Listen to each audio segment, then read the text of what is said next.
Hey guys, and welcome to my podcast. This is my first podcast. This I have not made a name yet for, but we're gonna see what it comes to.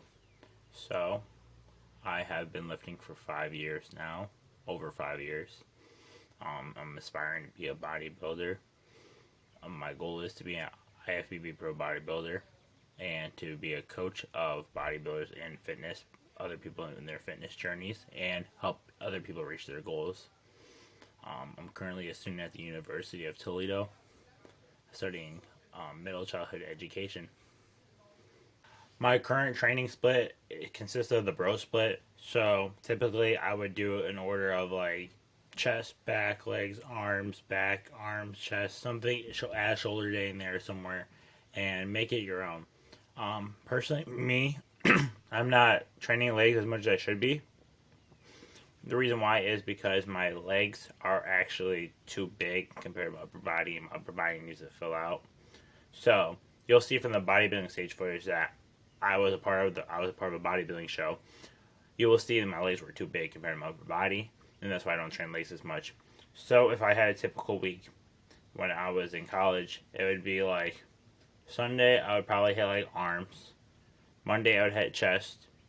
Every other Tuesday I work out. So the Tuesday I probably would hit like a shoulders. Then Wednesday would always be back. Thursday I took off. Friday would be like chest again, and then Saturday would be legs. But I would only do legs maybe once or twice a month, and I still only have done legs maybe once or twice a month this entire off season. Um, I just don't see a reason my legs need to get any bigger at the moment. But this is how I do my training split. I just bro split, and then I do my cardio every session, and then do my abs every session, and it's pretty much that simple. A big question that I get asked a lot is how to build a great back. You know, we see great backs like Ronnie Coleman, we see Jay Cutler, we look at Samson Dauda, we look at Hadi Chubin, we look at Derek Lunsford, we look at these guys and we're like, wow, look at these backs. Um, there's a lot that goes into it. It's your rep range, it's your concentration, it's the exercise selection, it's genetics, it's what you're capable of, how big can you be. Um, so the biggest thing I can tell you is rowing. Rowing for your is going to build your back. If you want to build a really thick, good back, you're going to have to row. I always tell people, imagine that you're in a Mustang versus a Scat Pack. The Mustang will the 10 speed. Let's just say it's a 10 speed 5 Mustang. That they're going to beat the they're going to just beat the Scat Pack because Scat Pack's NA and the Mustang 5.0 is not NA. But if you put a Hellcat versus the Mustang, the Hellcat's going to win. That's the same reason. Row your boat, like, because of the weight of how much the cars are. I'm talking about the Scat Pack and the Hellcat, how much they weigh, like boats. That's why I say row.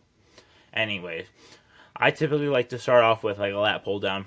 I will work my way up. Probably start with like a 15 rep range. So let's say if the weights at crunch are a little bit weird, but we're using crunch weights for reference of how to do a workout. So they're a little weird. So I'll do like they go by like 11-pound increments. So I knock it. There's these little clips. So I clip it at like 77. I'll get like 15 reps, really trying to squeeze. Maybe do like a 3-second eccentric on the way up. Just trying to really feel the squeeze in my lats as I'm doing it. Then I'll go to like 121 pounds because that's what the increments go up to. And then I'll get that for like 10 to 12 really good reps. Nothing like fatigue, failure, nothing like that. But then I like to go hit into my heavy. If that's 165, if that's 187, or that's 209, one of those three weights, and go do them. I think right now my best for 187, I think might be 13 or 14 reps.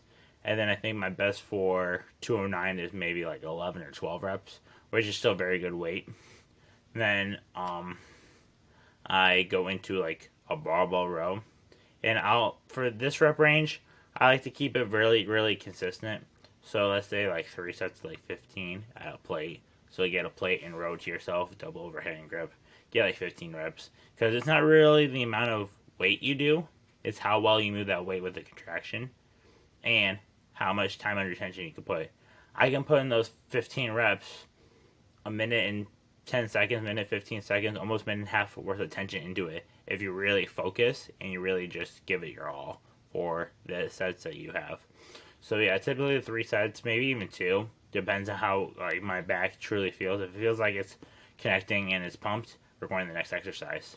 So there is 2 different type of row machines that are machine like, not plate loaded, machine that are at crunch, and they're both great. They're both great. One's like a hook where you hold your hands like this, and the other one's like a grip and you pull it to yourself. They're both absolutely essential. They're great. Either one works. Typically, I like to do like higher rep range in this one, so I'll warm up like a 15 reps. We're gonna use the one that I always prefer, which is the 2 grip. We're gonna show my screen. We're gonna share, and I'm gonna show you a picture of what it looks like. So I pulled up an image to make this a little easier. So it's gonna look like this. This machine, it's a sleeper machine. I promise. It's incredible the contractions I feel on this. I'll even get up to like 265, even 285 pounds, and I will absolutely go to town and go do like 20 reps, 25 reps. I have plenty of videos of me doing reps on reps on reps on that machine, and really good contraction and slow contraction. That's the big thing with back. You can't just move the weight and expect it to grow. You have to stimulate the muscles that you're using.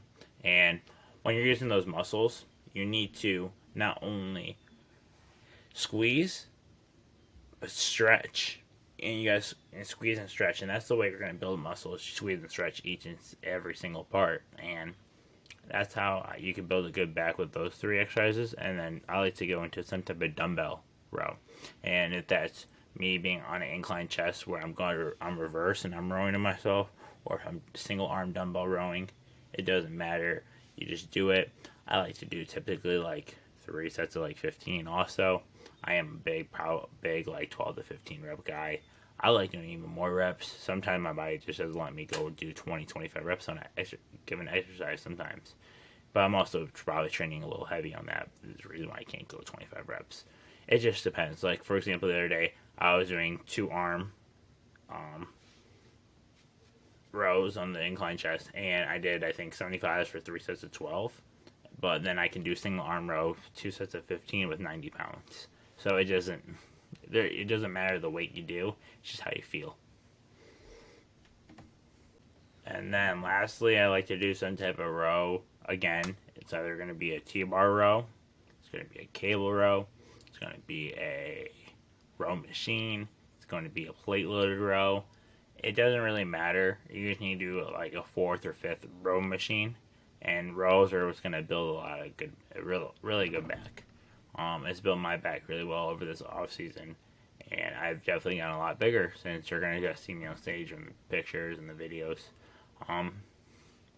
I think it's really effective to just row and row and row. Even loading up 2, 3 plates and going at it is effective on any of the rows, especially the plate loader row. I can do 3 plates in a 25 for 10 with some straps on, not even phasing, and I felt pretty good about it too. It's just what feels good for you is what's going to work for you. Just because it works for one person doesn't mean it's going to work for everybody, but you can get an idea of what you can do, and you can take the rep ranges and just tweak them into what needs for you. As I said before, I did my first bodybuilding show back in October, and it did not go as well as I expected. I took it as a really good learning experience, and just I didn't know what to really expect. I know it sounds kind of weird. You're preparing for this, but you don't know what you're expecting. It was my first show. When I got to prejudging that morning, they actually told me I could not wear glasses on stage. So I'm cannot see very well. And so when I was on that stage, I could not see the audience, couldn't see the crowd, couldn't see the judges, couldn't see nobody, couldn't see. All I see is lights. That's all I can see basically. And you're gonna see in the video. I'm gonna look out of place a little bit. But so here's how it worked in bodybuilding. There was 8 of us in that class, and I played 7th. And then there was classic, novice classic, and so the bodybuilding one was novice lightweight, under 176, and then that's where I got 7th. And then there was a classic, physique, novice, and there was 10 of us, and I got 10th. I got last. And then in the class B, there were 17 of us. Yes, there were 17 competitors in one class, and I got 16th out of 17th. But I didn't let those things bother me too much, getting last, getting second to last, because I realized it was a learning experience, and I knew I needed to improve, which was my upper body completely. It needed to be filled out more. Back needs more density, chest needs more density, lower abs need to show up more, conditioning needs to be better, shoulders need to be wider, I need to be wider, waist needs to be smaller, legs need to be bigger. Like, everything needs to be better in their own ways. And when I say legs need to be bigger, I meant to say they need to be more symmetrical. My right leg is better than my left leg because I was a soccer player for 4+ years, and I did it, and therefore it's just unfortunate that my legs are a little unbalanced. You know, I get asked a lot is, when's going to be my next show? And I tell everybody February, but not February of next year, so it's February 2024. But I don't have a show picked out yet, at all. I don't know, they don't have the calendar for the NPC shows released yet. So I don't know what show I'm doing. But I like to do it in January, maybe early March, at February, maybe early March at the best. And I promise this one's going to be better. There's just nothing in my mind that's going to stop me on this one. I'm happier, better mental state, better physical state, better emotional state. Last prep, I was going through a lot of shit. Overcame it all. Still stepped on stage, you know. I didn't tell everybody I was going to whoop their asses. I just said I was going to go out there and I was going to do my best. And that's what I did. I'm very, very happy with what I brought because it was the best package I ever brought. I was 160 pounds. For reference, I'm about 5'8.5", 5'9", somewhere in there. So I thought that was going to be all good. I probably should have been near 150, to be honest. And, you know, come in like actually diced and shredded. I think I was a little bit overlooked. I think there's a couple people I could have beat in that show, if I'm being honest with everybody. I was looking at some of the competitors. I'm like, wow, you know, how did they place ahead of me? But I think also it had to be my presentation and my posing, because again, I was not posing correctly. I really struggled from the front to open up and front last relax, front last spread, back relax when we were turning around. I was finding the quarter turns, that wasn't a problem. It's just there's different things I have to work on. And then obviously structural imbalances, you know, I have to work on being more even. I'm like this when I pose. Sometimes I look like I'm twisting when I shouldn't be. And I'm uneven. I need to be more even and center set when I'm posing. And these are just a couple of things I can do. But my next show, I plan to compete in classic only. I do not plan to be bodybuilding in the bodybuilding category.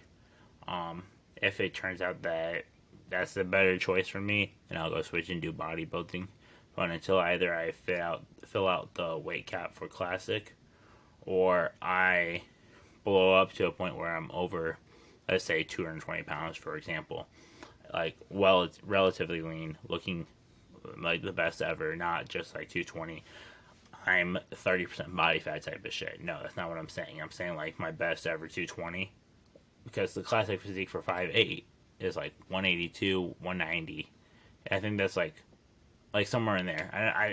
I don't know the exact numbers. I haven't looked at it in a couple months, but it's like between 182 and like 200 pounds. It's like the max, okay? And I was 160, so obviously I have 20 pounds plus to grow of muscle, which is a long time. It's going to take a long time, especially naturally or unnaturally. It doesn't matter. But I'm just saying it takes a very long time, and therefore that's why I think that this show is going to be a lot better. I think, you know, everything's going right. I think classic, I can do very well. I have a good shoulder to waist ratio. I got big legs. I got big arms.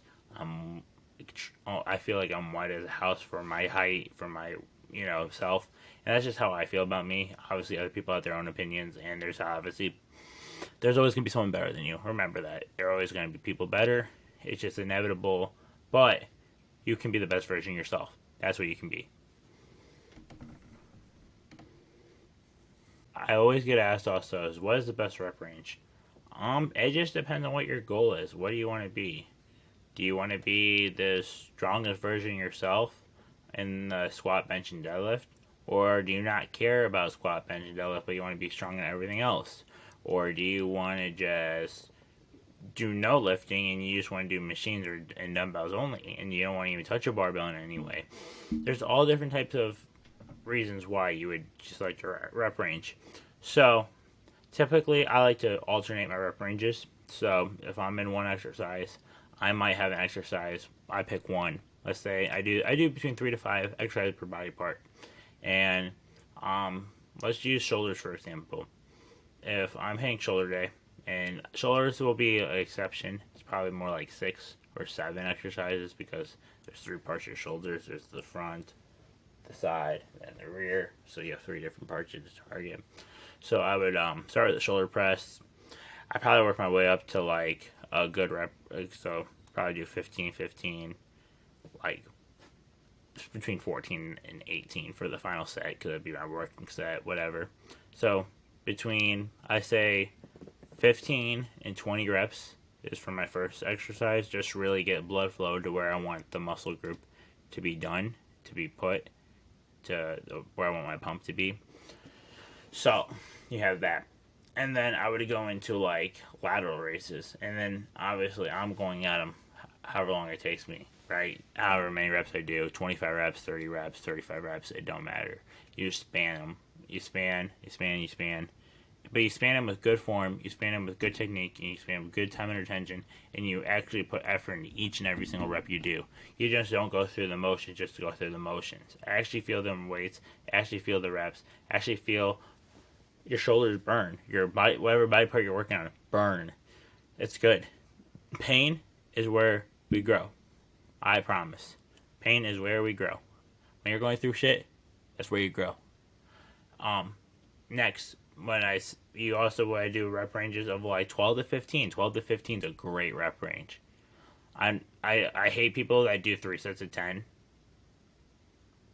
Like, you're doing 30 reps. You think 30 reps can be enough, but you can't just do the same rep range over and over and over.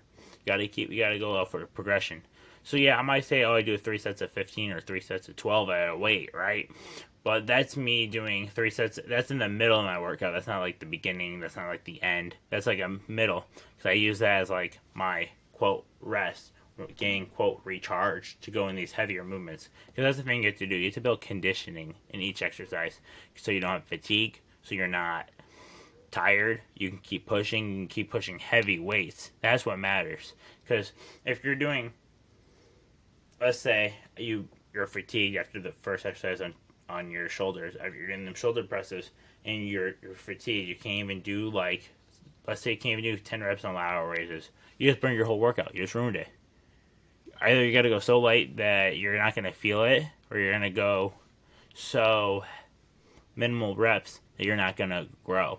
So you have to find this balance where it's like peak performance, peak reps, peak contraction, but minimal fatigue. And you have to be able to go at these workouts in each rep, right? Each set, each exercise you do, you have to keep going at it. So when I say, oh, you do lateral raises, then I would go into like rear delts. Rear delts, technically, like in my eyes, when I do the rear delt flies on like the pack deck machine, like the reverse, that's my 8 to 12. That's the one exercise I pick on shoulders where I'm like, yep, that's my 8 to 12. Just like I think of like for back, it would be the like dumbbell rows. That'd be my 8 to 12, and then my chest for 8 to 12 would probably be like dumbbell flies. That would be it. That would be my 8 to 12. You just figure it out for your body parts.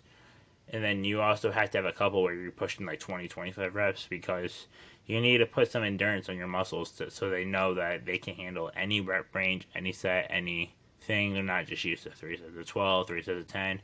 You got to keep the muscle guessing. You can't just go through the same motion every week. So yeah, I might do the same 4 to 5 exercises per body part, right?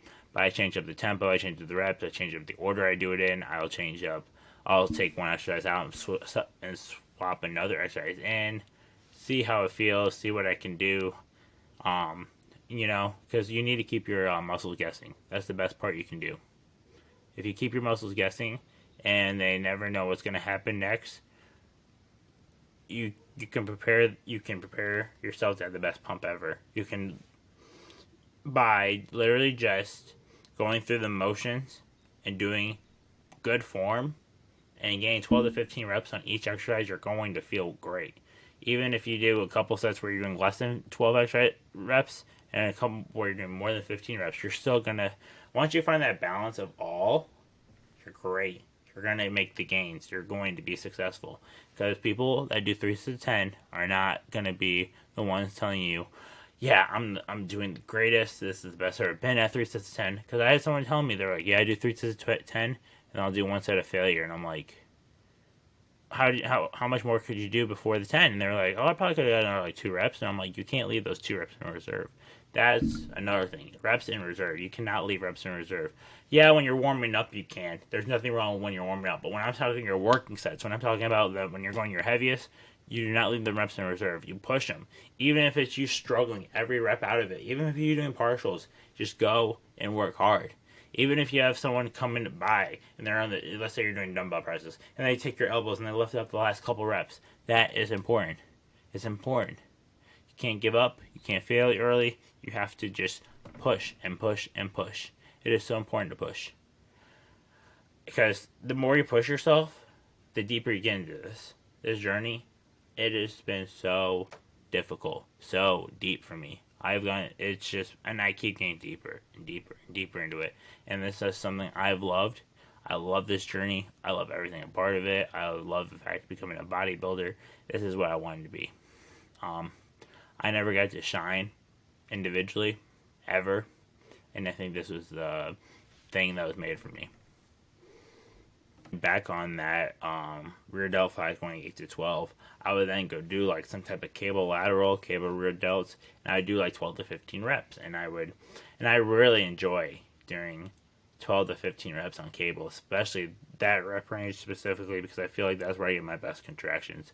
I feel like 20 is just, it's a little bit too much for cables, because I don't know if anybody who really like works out knows this. Cables and shoulders, you're not doing heavy weight. I don't care who you are. You're not doing heavy on laterals. You're not doing heavy on the rear delts. Unless you're doing face pulls, which you can go pretty heavy on face pulls. But you're not doing you're not using both arms individually on 2 cables and doing anything above like 20 pounds. You might, if you do 30 pounds, you're looked at as like a god, because who's doing 30 pounds? Nobody. It's very impressive.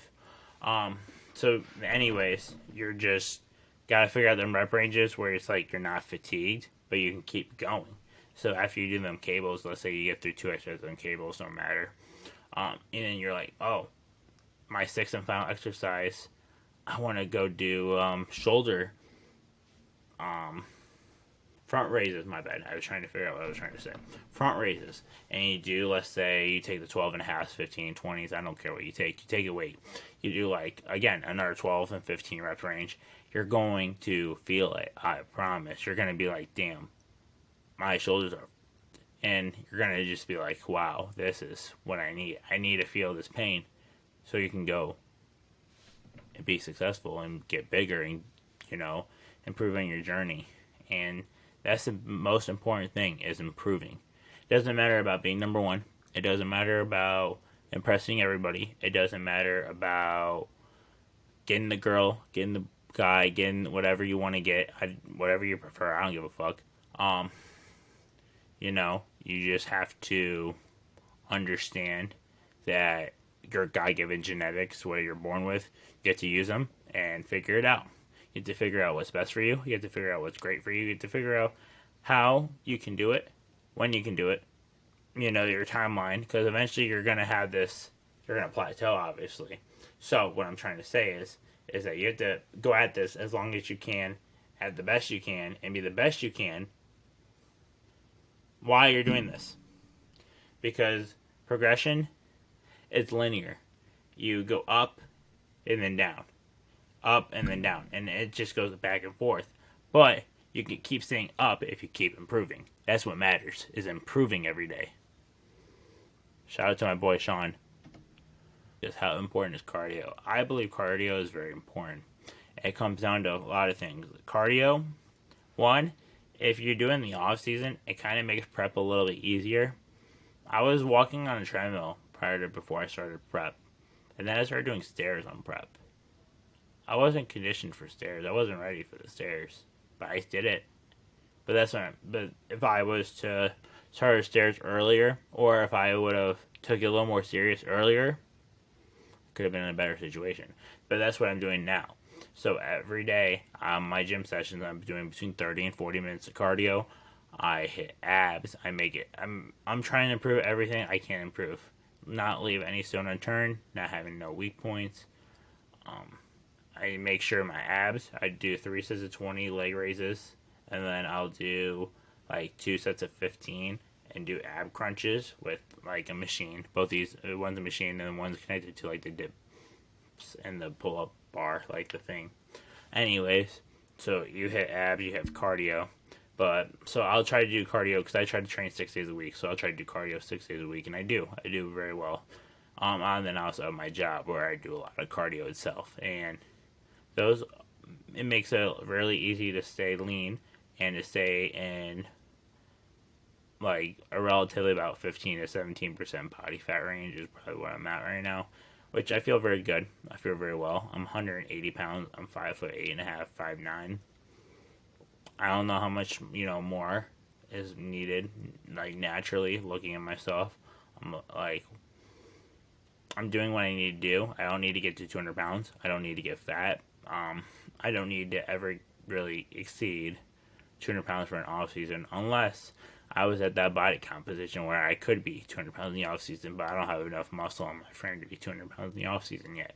So that's why. But when it comes to cardio, I suggest 20 minutes. If you can give 20 minutes a day, and you do it between 3 to 5 days a week, it's not bad. You don't have to go crazy on the cardio. The reason why I do my cardio the way I do, 30, 40 minutes, is because I'm just a very consistent person, disciplined person, and that's just what I like to do. I like to envision my dreams, my focus, my goal, and this is where I work on my craft the best, is when I'm doing my cardio, my music in, my motivation in, whatever it is, I'm just doing it. I'm just being me. I'm in my own zone. It also gives me a really good chance to look at everyone's crappy form from the cardio itself. I look at some people on cables, I look at people with dumbbells, look at people benching, whatever you're doing. Just know I'm watching. And some of y'all look goofy, but it's okay. I can't control everybody. So, another thing about cardio is wipe the machine off when you're done. I don't know why we just stop wiping machines at gyms. That's gross. Wipe your machine when you're done with whatever exercise you're doing. I don't care if you sweat nothing or you sweat the whole seat off. Just wipe it. It's just common courtesy. Just be a good person. That's what I tried to be. I tried to be a good person.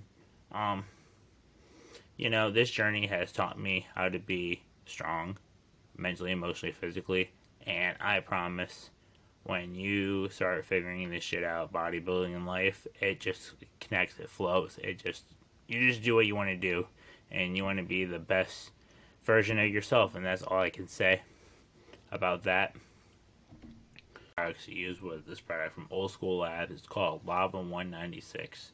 This thing helps you burn fat, and let me tell you, I didn't believe in fat burners because I always heard, oh, they're lies, they're this, they're that. This isn't a lie. I lost my final 10 pounds on prep from 170 to 160, and that was like unbelievable because I didn't start implementing this until like August, which I was like 2 months out when I started using this. And in that 2 months, I think I lost my final like 14 pounds with it, 15 pounds. I could go look at all the check-ins from my weight. But let me tell you, Lava 186 is great. I suggest you pick this up if you want to burn fat. If you're really into like you're in a diet, you're cutting. Use code JSINGER, so it'd just be JSINGER. So my first letter of my name, Josh. So J, and then last name is Singer. Very simple, J Singer. Just use it. You get like 12% off. These products aren't the cheapest. I'm going to sit here and tell you right now. They're not the cheapest, but for what you get, it's definitely worth it. It's 100% worth it. 100% worth it. Everything from Old School Labs I have used so far has been worth it, and I've used almost every product, if not every product. And I'm telling you right now, they are definitely worth it. Now we're gonna go look at the bodybuilding footage from when I competed. Good news is I already have the timestamps of when I was on stage to know when we were competing. Episode 1. Thank you guys for watching. Subscribe and like the video, please. I appreciate your support. Use Old School Labs, code JSinger. Go check out my Instagram, link in bio. You can check out my workout playlist, link in bio. I plan to do a video every Sunday, even if it's not uploaded exactly. Maybe it's uploaded on Monday and accident, not Sunday. Still plan to create a video every Sunday, and that's what I'll be doing. Thank you guys for watching.